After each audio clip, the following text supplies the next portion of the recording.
আপনারা দেখছেন news now, খবরের নতুন ভাষা। প্রাকৃতিক কৃষি বা ন্যাচারাল ফার্মিংকে ঘিরে এক নতুন দৃষ্টান্ত স্থাপন করেছে ত্রিপুরা।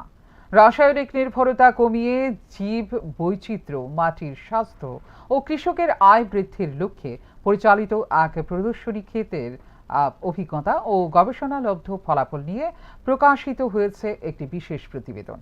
কিভাবে একটি কৃষিক্ষেত্র ধীরে ধীরে একটি জীবন্ত ও স্বনির্ভর বাস্তুতন্ত্রে পরিণত হয়েছে, সেই গল্পই উঠে এসেছে এই উদ্যোগে। প্রাকৃতিক সম্পদের সুষ্ঠু ব্যবহার, জীববৈচিত্র্যের সংরক্ষণ এবং টেকসই কৃষি ব্যবস্থার লক্ষ্য নিয়ে Tripura state institute of natural ফার্মিংয়ের উদ্যোগে শুরু হয় এক ব্যতিক্রমী কৃষি প্রদর্শনী প্রকল্প। ২০২৪ সালের ডিসেম্বর মাসে শুরু হওয়া এই উদ্যোগের মূল উদ্দেশ্য ছিল একই জমিতে স্থানীয় সম্পদ ব্যবহার করে একটি স্থিতিশীল, বৈচিত্র্যময় এবং অর্থনৈতিকভাবে লাভজনক কৃষি ব্যবস্থা গড়ে তোলা।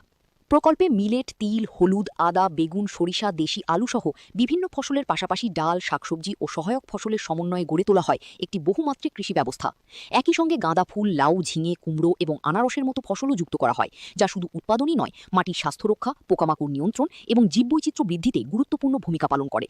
এই প্রদর্শনী ক্ষেত্রের পর্যবেক্ষণে দেখা গেছে বিভিন্ন সময়ে ফসল পরিপক্ক হওয়ায় জল ও পুষ্টির চাহিদা সুষমভাবে বণ্টিত হয়েছে, ফলে সম্পদের কার্যকর ব্যবহার নিশ্চিত হওয়ার পাশাপাশি খরা বা আবহাওয়াজনিত ঝুঁকিও কমেছে। রাসায়নিক সার ও কীটনাশকের ব্যবহার ছাড়াই মাটির জৈব কার্বন, অণুজীবের কার্যকলাপ এবং জলধারণ ক্ষমতা বৃদ্ধি পেয়েছে।